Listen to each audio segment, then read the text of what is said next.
네, 아마 여기 계신 분들은 이 TV 프로그램을 다 기억하시리라고 믿습니다. 혹시 TV 그 진품 명품을 혹시 기억하시나요? 진품 명품이라서 본인의 집에 있는 어떤 좋은 물건을 가지고 나와서 이 물건이 도대체 가격이 얼마 되는지 평가해주는 프로그램입니다. 도대체 이게 사용 용도도 모르고 이게 진짜인지 가짜인지도 모르는 것들을 가지고 나와서 진품인지 가짜인지 분별도 하고요. 얼마의 가치가 있는 물건인지 그 골동품을 측정해주는 프로그램이었습니다. 여기에 나온 인상 깊은 물건이 하나 있었는데요. 오래된 한지에 알 수 없는 한문으로 적혀있는 고지를 가지고 나온 의뢰인이 있었습니다. 자기 조상 대대로 물려 내려오는 가보였다고 합니다. 그래서 이 가보가 너무 궁금했습니다. 그래서 감정단이 모여서 이 고지를 가지고 조사하기 시작했습니다. 그리고 마침내 결과가 나왔는데요. 이 고지, 집안 내대로 내려왔던 가보로 내려왔던 이 고지는 바로 노비문서였습니다. 조상이 바로 조선시대의 노비였음을 알려주는 문서였습니다. 이 사실을 한 의뢰인은 무척 당황했습니다. 상상해보건대 아마도 이 의뢰인은 이 문서를 가지고 집에 돌아가서 태워버렸을 것 같습니다. 아무리 오래된 문서, 집안 내대로 내려왔던 가보라 할지라도 사실은 이 문서의 가치가 없다면 그냥 태워버릴 만한 그냥 종이 쪼가리에 지나지 않습니다. 그러나 반대로 그 문서가 오래되지도 않고 작다 할지라도 그 가치가 높다면 마치 레오나르도 다빈치의 낙서가 지금도 뮤지엄에서 많은 사람들에게 좋은 예술 작품으로 보여지고 있는 문화유산처럼 남는 것처럼 아마도 보존되고 기억될 것입니다. 자, 그렇다면 한번 이 질문을 생각해 보셨으면 좋겠습니다. 여러분에게 성경책은 어떠한 걸로 다가오시나요? 혹시 집에 여러 권이 있어서 아마 집에 성경책이 최소 몇 권은 더 갖고 계실 것 같아요. 여러 권이 있어서 그냥 가치 없는 책에 지나지 않으십니까? 아니면 이 성경책이 여러분에게 진짜로 가치 있는 책으로 느껴지십니까? 바라기는 성경책이 전능하신 하나님이 자신을 직접 우리에게 계시하긴 책이기에 그 어느 것보다 가장 가치 있는 책으로 우리 모든 성도님들이 생각하시려고 믿습니다. 또한 그 가치를 반영하여 이 말씀대로 기록된 말씀대로 살아내시는 저와 여러분이 되시길 간절히 축원합니다. 아멘. 오늘 본문 36장에 보면 하나님께서는 예레미야 선지자에게 요시아로부터 오늘날 남유다와 북이스라엘에게 예언한 하나님의 말씀을 기록하라고 하십니다. 그래서 예레미야는 네리야의 아들 바룩을 통하여서 하나님의 말씀을 두루마리에 기록하였습니다. 그리고 지금은 자신은 감옥에 감금되어 있기에 낭독할 수 없으니까 바룩에게 직접 백성들에게 낭독하라고 말을 합니다. 왜냐하면 이 말씀을 듣고 이 하나님의 말씀을 듣고 회개하여서 그들이 행했던 악한 길에서부터 돌아올 것을 기대했기 때문입니다. 백성들은 낭독한 말씀을 듣고 반응이 일어나기 시작을 했습니다. 그리고 고관들이 그 말씀을 들어보려고 하죠. 하나님의 준엄한 심판과 회복에 대한 예언을 통해 고관들은 이제 여호야김 왕에게도 들려주었고요. 그래서 고관은 혹시 모를 상황을 대비해서 바룩과 예레미야는 은밀한 곳에 숨으라고 말을 합니다. 여기까지가 36장 19절의 말씀이고요. 오늘 본문에 기록된 하나님의 말씀을 들은 여호야김의 반응과 그에 따른 심판에 대한 예언이 20절부터 32절에 담겨 있습니다. 한번 22절에서 26절 말씀을 우리 한번 같이 보도록 하겠습니다. 함께 읽어볼까요? 그때는 9째 달이라 왕이 겨울궁에 앉았고 그 앞에는 불피운 화로가 있더라. 여우디가 서너 쪽을 낭독하면 왕이 면도칼로 그것을 연하여 베어 화로 불에 던져서 두루마리를 태웠더라. 왕과 그의 신하들이 이 모든 말을 듣고도 두려워하거나 자기들의 옷을 찢지 아니었고 엘라단과 들라야와 그마랴가 왕께 두루마리를 불사르지 말도록 아뢰어도 왕이 듣지 아니하였습니다.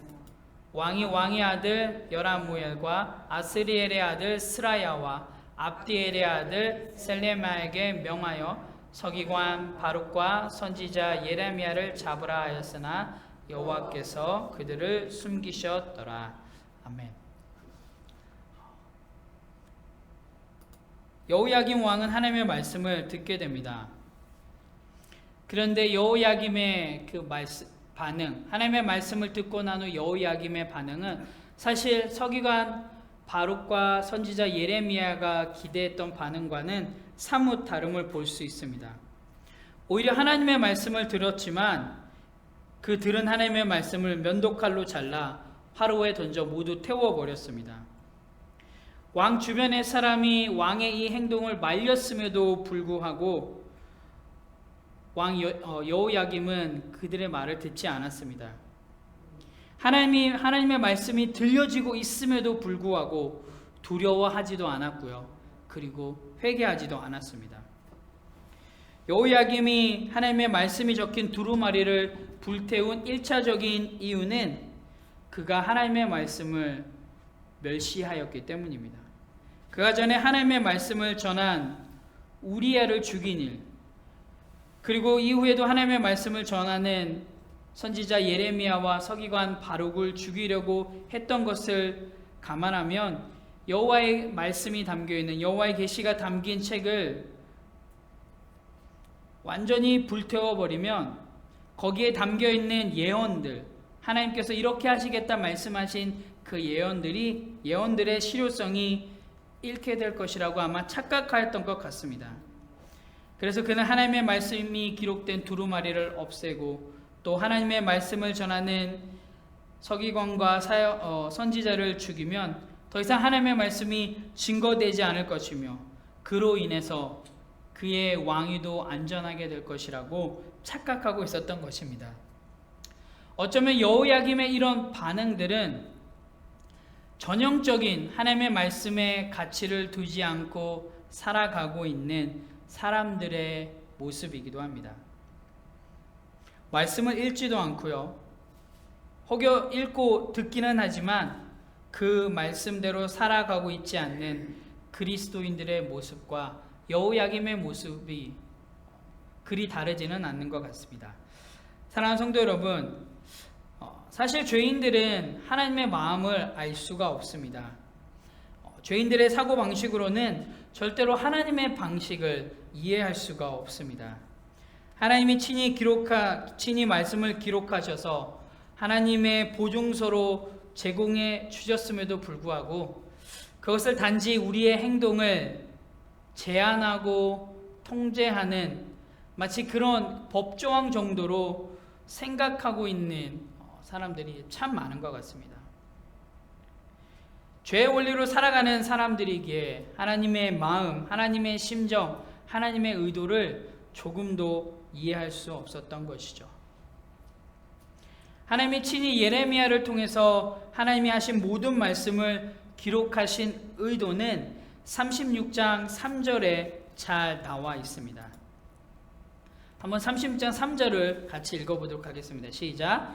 유다 가문이 내가 그들에게 내리려 한 모든 재난을 듣고 각기 악한 길에서 돌이키리니 그리하면 내가 그 악과 죄를 용서하리라 하시니라.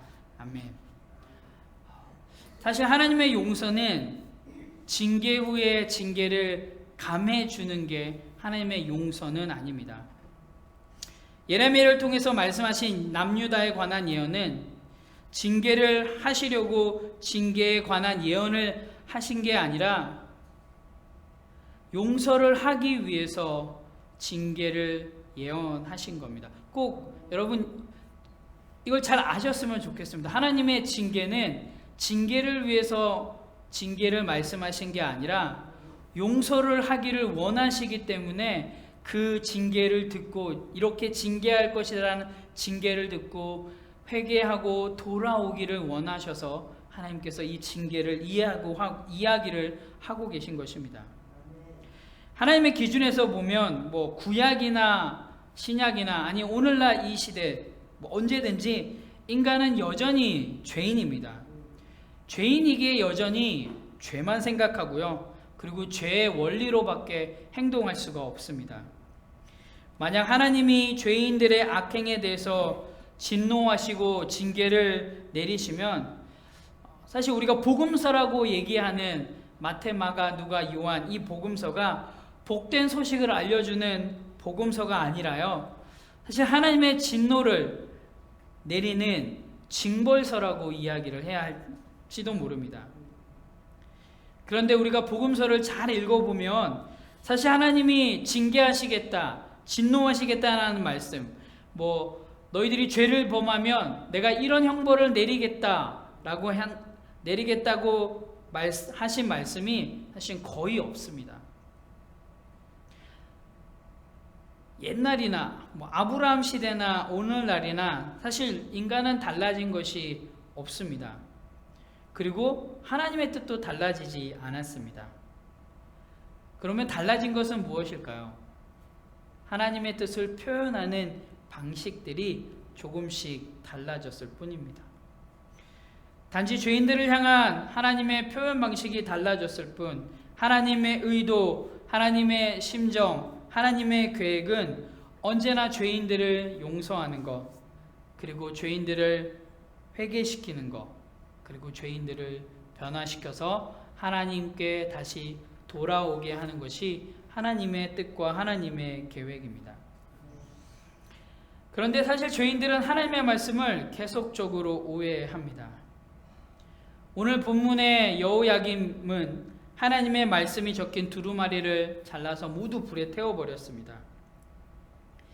두루마리에 적힌 하나님의 말씀이 마치 자신의 죄를 낱낱이 지적하고 있는 것으로만 보이고 자기에게 진노하여 형벌을 하신다는 말씀으로만 들렸던 것이죠. 이렇게 하나님의 말씀을 오해하니까 하나님 말씀에 담겨 있는 하나님의 의도와 하나님의 심정과 하나님의 마음을 조금도 이해할 수 없었던 것이죠. 잘 아셨으면 좋겠습니다. 하나님은 징계를 원하시지 않습니다. 하나님의 징계는 최후의 수단입니다. 하나님은 끝까지 참으십니다. 하지만 그럼에도 불구하고 우리가 하나님의 말씀을, 하나님의 의도와 하나님의 심정과 하나님의 마음을 깨닫지 못할 때 사용하시는 방법이 징계입니다. 하지만 그 징계는 단순히 너희가 지은 죄를 벌하겠다 하는 징계가 아니라요. 하나님은 이 징계를 통하여서 죄인인 우리가 우리의 죄를 깨닫고 회개하고 용서함 받고 또한 돌아오기를 원한다는 것을 알려주시기 원하십니다. 하지만 죄인들은 그것을 깨닫지 못합니다. 이해하지 못합니다. 사실 하나님이 징계를 내리시겠다면 굳이 예언하실 필요가 있으실까요? 그냥 그 자리에서 너가 이렇게 잘못했으니까 내가 이제 징계를 내린다 하셔도 될 텐데 하나님은 미리 이야기를 하신 이유가 무엇일까요? 아마도 그만큼 우리를 사랑하셔서 우리가 돌아오기를, 회개하기를, 그리고 용서하기를 원하셨던 것 같습니다. 예레미야를 통해서 하나님은 유다가 바벨론에 의해 패망할 것이고 포로로 잡혀갈 것이라는 것을 예언하셨습니다. 그런데 하나님은 그냥 이스라엘이 망할 것이다, 남유다가 패망할 거고 포로로 잡혀갈 것이다 만 예언하신 게 아니라요. 너희의 죄로 말미암아 너희가 패망하고 포로로 잡혀갈 것이지만 나는 너희를 다시 회복시킬 것이고 나는 다시 너희를 그 포로로부터 돌아오게 할 것이다 라는 말씀도 함께 주셨습니다. 여러분, 이것이 바로 하나님의 의도고요, 그리고 하나님의 심정입니다. 분명히 하나님은 죄에 대해서는 징계하시고 평가하십니다. 그것이 잘못됐다라는 것을 하나님은 이야기하십니다. 하지만 하나님의 그 평가와 하나님의 그 징계는 단순히 그 죄에 대해서 벌만하기 위한 것이 아니라 우리가 그 죄를 깨닫고 우리가 다시금 하나님 앞으로 돌아오기를 원하시는 그 부모의 심정으로 하나님은 징계를 내리신다는 사실, 그리고 또 우리에게 힘들지만 그 말씀을 하신다는 사실을 여러분 꼭 기억하셨으면 좋겠습니다.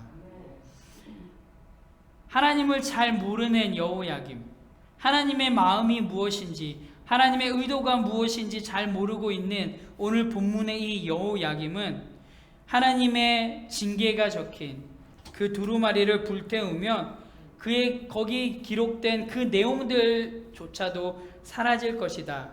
그리고 하나님이 말씀하신 그 예언대로 이루어지지 않을 것이다 라는 엄청난 착각을 하였습니다. 하지만 우리가 알다시피 하나님의 말씀은 무슨 일이 있어도 이루어집니다. 사람이 막으려고 해도, 사람이 어떠한 노력을 해서 그 하나님의 말씀을 막으려 한다 할지라도 지금까지 하나님은 하나님이 약속하셨던 그 말씀을 이루어내셨습니다. 사단은 계속 그 하나님의 말씀이 이루어지지 않게 하기 위해서 우리들을 유혹하고요, 그리고 하나님의 말씀을 듣지 않게 우리들의 귀를 막습니다. 하지만 하나님은 계속적으로 그 하나님의 계획을 우리에게 말씀해 주시고, 또한 하나님의 사람을 통하여서 우리가 생각지도 못했던 그 방식으로 하나님께서는 친히 그 하나님의 약속을 이루어 내셨습니다.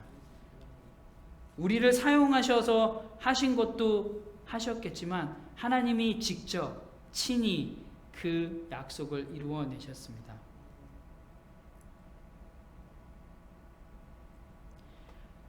여호야김 왕은 모든 사람이 기억도 못하게 하나님의 말씀을 다 불태워 버렸죠. 하지만 우리를 너무나도 사랑하신 하나님은 다시금 기회를 주고 계심을 오늘 성경을 통해서 보게 됩니다.